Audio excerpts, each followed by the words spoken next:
What's up guys, Falcon here, back at it with another video, and I think I'm still trying to process everything that I saw this past weekend at San Diego Comic-Con because, yo, what the hell, that was crazy. Now to the uninformed, San Diego Comic-Con is an annual convention that happens in, obviously, San Diego every year, and it's where all the big companies and the big studios come out to flex their muscles and pretty much show everyone all the major movies, games, comic books, etc., etc., a bunch of nerdy stuff that they have coming out within the next few years. So this year, I would say, was pretty big for a couple of studios.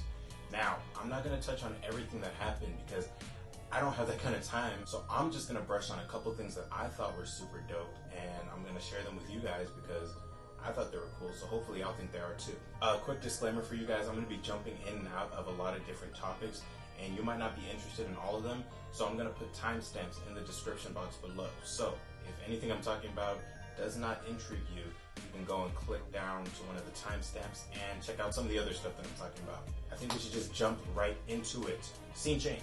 Alright, first up, we got an official trailer to the Netflix show The Witcher. Now, we got images for this show previously, but no trailer until now, and I have to say it looks really promising. Henry Cavill, I've never seen him in anything bad. Whoa. Justice League wasn't that good. Most of the things I've seen him in aren't bad, but this definitely looks like it's going to be promising. This trailer was the icing on the cake for me personally. So as someone who hasn't played any of the Witcher games and also hasn't read any of the books that this adaptation is actually going to be based off of, I'm going in with no expectations. I have no standards to hold this to. I haven't played any of the games, but I do know, based off of what I have seen of the games, Henry Cavill looks really good as Geralt of Rivia, and I'm really excited to just see where they go with this. Netflix has been making some pretty good shows these days, so I have no doubt that this is also going to be good, and I'm just hopeful. Let's see what they do with it. So we got a new trailer for HBO's Watchmen show that's coming out this fall. Now, we got a teaser trailer a little while back, and it didn't give us too much to go off of, but this trailer pretty much expands upon the plot a little bit more while still being kind of vague. I'm a huge fan of the Watchmen comics, like just the property in general. I love the movie that Zack Snyder directed in 2009. I have the graphic novel, it's still sealed in the packaging because I'm a nerd, and I also have a bunch of other collectibles from this series. So this show already for me is something exciting, and this trailer pretty much hyped my excitement even more. I'm honestly just interested in seeing another take on the incredible story that Alan Moore and Dan Gibbons made a while back. This show also has actors like Jeremy Irons, Regina King, and Don Johnson in it, and those names carry weight, I would say. So seeing them in this is going to be crazy, and I'm just looking forward to see what else they come out with before the show comes out this fall. A couple of different trailers I quickly want to mention before moving forward to the next topic. We got an English dubbed trailer for My Hero Academia Season 4.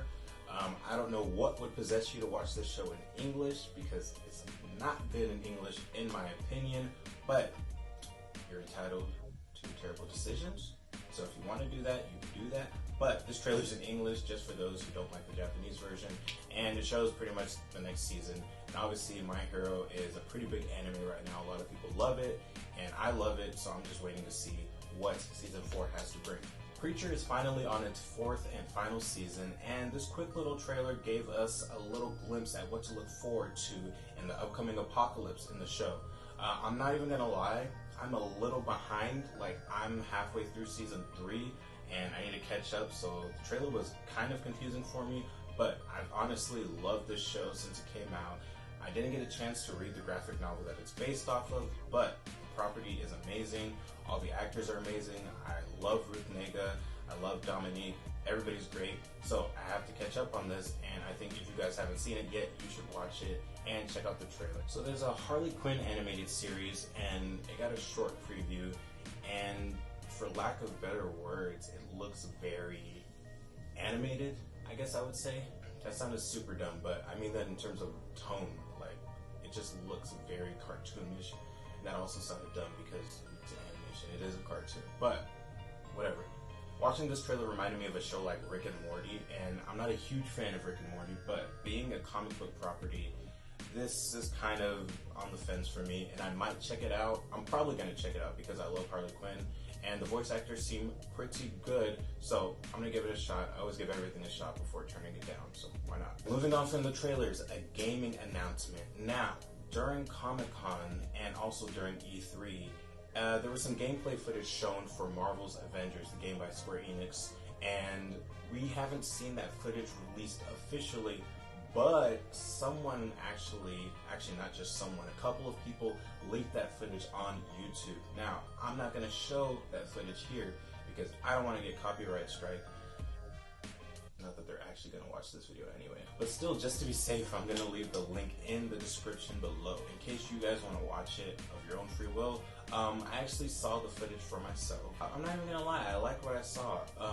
Everybody had a different play style, obviously. You know, we get to see Thor flying around a little bit, Iron Man flying around. Iron Man's playstyle is pretty similar to the Iron Man games that came out a couple of years back, if you ever got a chance to play those. But I have to be completely honest and say, the two characters that I liked, like their playstyle the most, were Hulk and surprisingly Black Widow. Like, the way that their characters controlled by this footage looks pretty unique and pretty interesting, and I want to check those guys out more than anything. I want to get my hands on this game. If you guys are listening, you're obviously not, but if you are, give me a call. I'm your guy. I will test everything out for you for free. I also feel like there's a lack of DC coverage on my channel. It feels like I'm coming off as a Marvel fanboy, and I'm really not. Like I said, Watchmen is a DC property, and it's my favorite comic book property, but DC's not really releasing a lot of interesting things to me right now. Like, obviously, they had a whole panel for the Arrowverse shows on the CW, but those shows right now for me are just not it. Like, I'm just completely dried out of those. When DC comes out with a little more interesting and unique properties for me to talk about, then I will start to speak on them more. But for now, Marvel is killing it, and they will continue to do so. So I'm gonna just keep talking about that. Moving forward, even more, some comic book news. Spider-Man Into the Spider-Verse? What? Spider-Man Into the Spider-Verse is getting a comic book follow-up to the film. The follow-up story is going to come in the form of a limited series written by Jed McKay, and here's the synopsis for it. Miles Morales finally feels like he gets the Spider-Man stuff, and then falls through a portal. But isn't this web of life and destiny destroyed? Maybe not, true believer. But who spun this new web? Regardless, Miles finds himself at the center of a multiversal adventure that will feature a who's who of creators and characters as the series spins forward, and with a main cover by Into the Spider-Verse character designer Wendell Dalit. And each issue features Spider-Sonas from some of the biggest Spidey fans and comic creators, both. Sounds pretty good to me. Not really much else on that, but if I find anything else out, I will keep you guys posted as I look for things on the web. Web, like, because Spider-Man, he shoots webs. That's why I said web. Oh, brother, this guy stinks!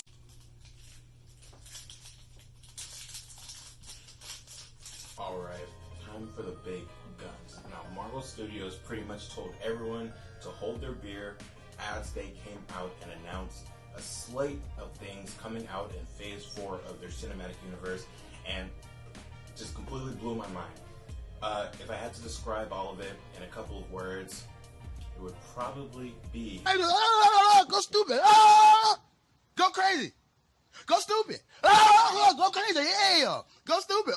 Okay, so there's just so much to touch on, so let's just jump right into it right now. So a couple of days ago, it was officially announced that Thor 4, or if you're looking at this poster, the 4 Orb, would be coming out, and the extremely talented director and internet daddy, Taika Waititi, would be returning to direct.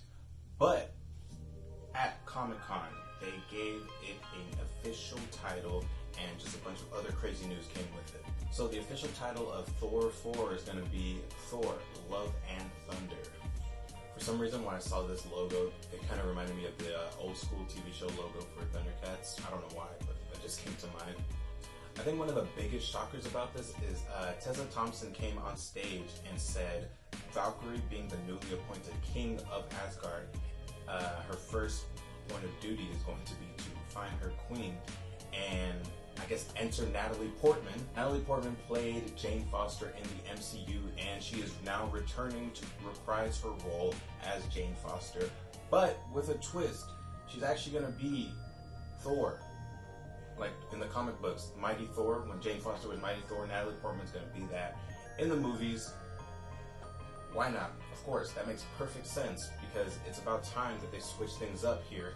This is honestly like ridiculously good news. I didn't like the first two Thor films, to be completely honest, but Taika Waititi directed Thor Ragnarok, and it was the best one hands down. So as long as his hands are on it, I feel good about the movie going forward. And I feel like maybe some people are going to be upset about a female Thor, well, not even female Thor, just Thor, but obviously it's going to be a female character playing Thor. Some people are going to be butthurt about it, but Jane Foster said it best. Calm thine tits. Okay, so anyone who's a fan of Scarlett Johansson's Black Widow is in for a treat. Her solo film got an official announcement, a logo, and apparently some footage was shown to the audience in attendance. So the scene that was shown to the audience in attendance showed Natasha fighting Yelena, which is a character from Marvel Comics. It's going to be portrayed by Florence Pugh. And as well as that, there was a scene of Natasha fighting Taskmaster, who's actually had a pretty big presence in the Marvel video games as of late, and now I guess in the films too, which is actually pretty cool because Taskmaster is a very interesting and unique character. So seeing him portrayed in live action is going to be very, very cool to see. As well as that, we're finally going to see a scene of the movie taking place in Budapest, which Clint and Natasha never seem to be able to shut up about whenever they're together. So I guess we're finally going to get to see what crazy things happen there. Now, people are wondering how Natasha's going to come back from the dead. Press F to pay respects, RIP. But this film is set apparently right after the events of 2016's Captain America Civil War, so they don't have to worry about that because she was still alive then. So everything's good, right? So there's a handful of shows that are going to be coming to Disney Plus, which is Disney's new streaming service coming out later this year that I'm going to be selling my soul to. And one of the main ones that's coming out is Hawkeye. So the best news about this show is that, yes, it's going to feature Jeremy Renner's Hawkeye. That's not the best news. But it's also going to feature Kate Bishop, which is Hawkeye in the comics. She's one of my favorite comic book characters as of right now. So seeing that is going to be pretty dope. I've read a couple comic books with Kate in them, and in my opinion, she's the superior Hawkeye. But this show is going to have Clint basically taking on a mentor role, and I guess trying to redeem himself after the events of Endgame, where he was Ronin going on that crazy killing spree, which I'm all for, to be completely honest. He's going to be passing on the mantle to a new Hawkeye, and we're going to, I guess, be out with the old, in with the new. Like I said, a little more seasonal, a little more spice here and there. I'm totally for that. No casting news for who's going to play Kate Bishop just yet in this TV show, but as soon as I find something out, I will inform you beautiful people. So do you guys remember that scene in Avengers Endgame where they went back in time to 2012 with the Battle of New York, and Loki ended up getting away with the Tesseract? So there's going to be a Loki TV show as well, and it's apparently going to take place right after he got the Tesseract in that scene. I guess a lot of people were wondering what happened to him right after that, so this show is going to explain that. And a very important thing to keep in mind is that Loki, in 2012 Loki, was basically not the Loki that we've come to know and I guess appreciate more in Thor Ragnarok and Endgame, where he had his redeeming character arc. So this is still a pretty malicious, evil, god of mischief Loki. So I guess this show is going to be a little darker in tone. They're going to show his more malicious side, like I said. And I'm just interested to see where they go with Tom Hiddleston, since he's going to be basically reverting back to his old ways after his redeeming character arc and eventual death. I don't know what they're going to do with it, but I am looking forward to it because I love Tom Hiddleston's Loki, and I love the character as a whole. So let's get to it. WandaVision is another Disney Plus show that's going to be coming on this streaming service soon. Paul Bettany and Elizabeth Olsen took to stage to talk about the show and how weird it's going to be. I don't even know how many times they said the word weird in this presentation, but the details about the show are so all over the place that they don't even really make sense to me.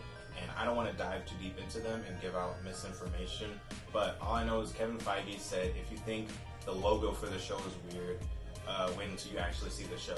So it's gonna be some weird shit, I guess. I don't know. So the final Disney Plus TV show before we get back to the movie news is The Falcon and the Winter Soldier.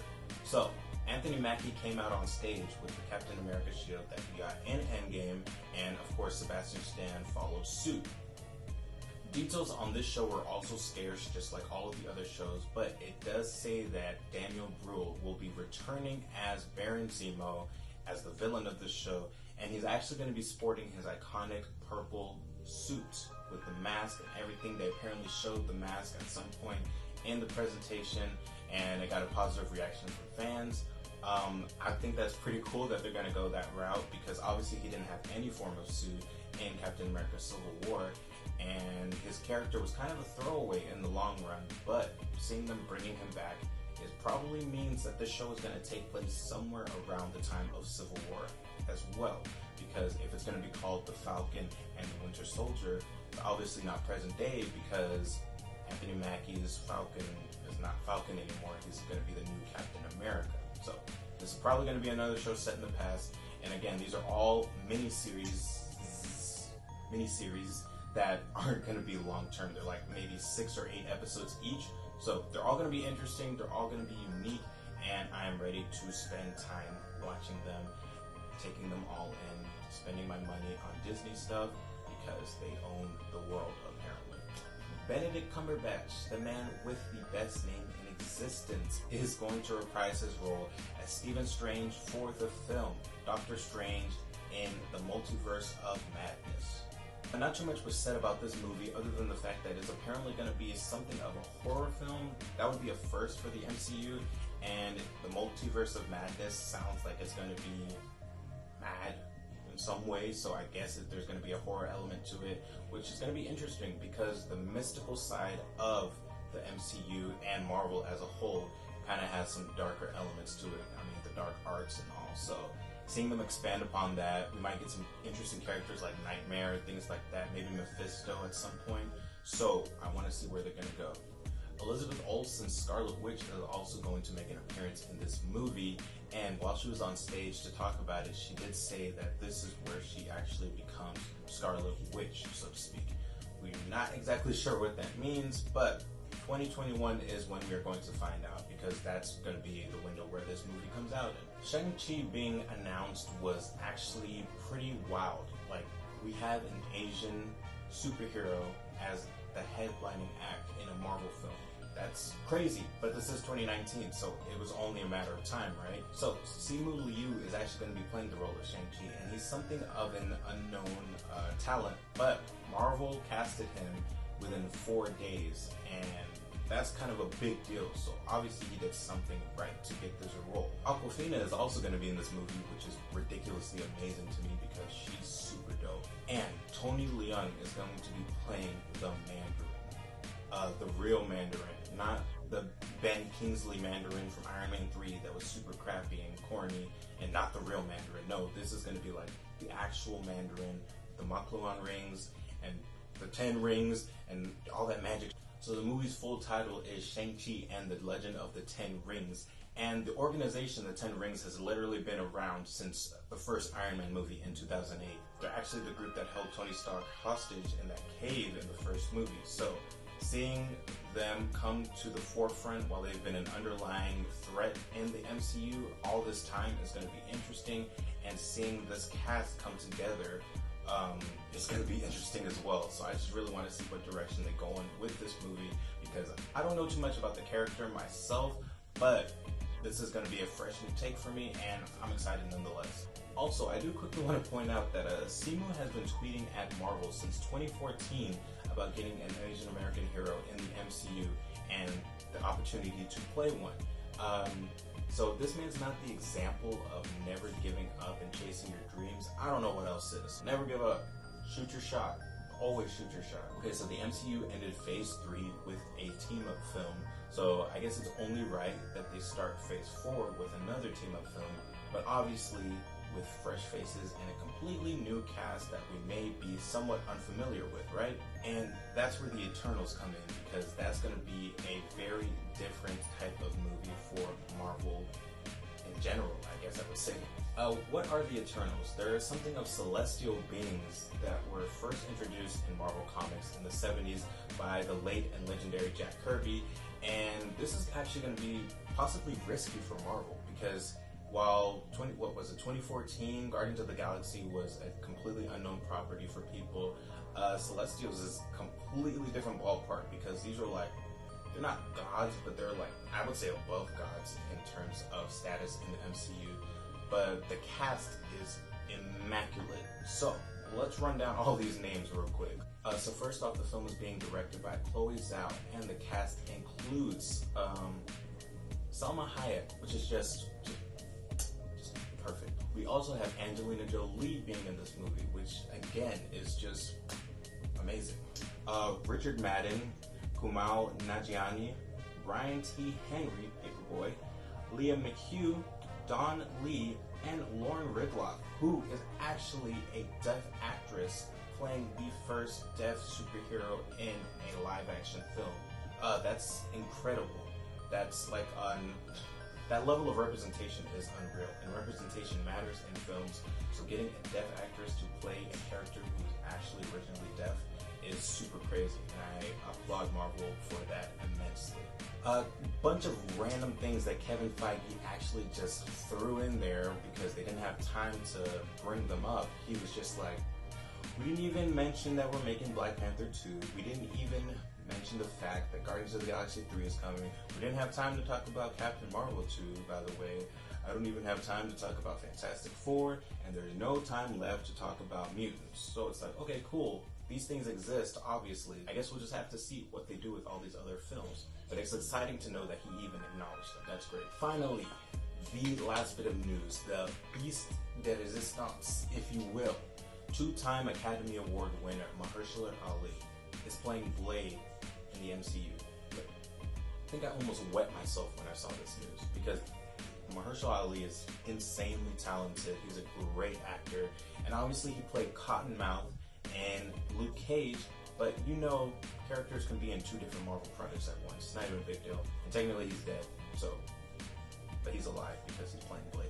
But this is crazy news, and I really liked how when Mahershala Ali came out on stage, he just put his hat on like he was the first round draft pick in the NFL, which was super cool. But I'm excited about this. Everything Marvel announced is crazy cool, and I'm lost for words, to be completely honest. Also, they gave everybody that was in attendance for this thing a Black Widow hat. Like, Marvel has a budget for hats. They have a hat budget.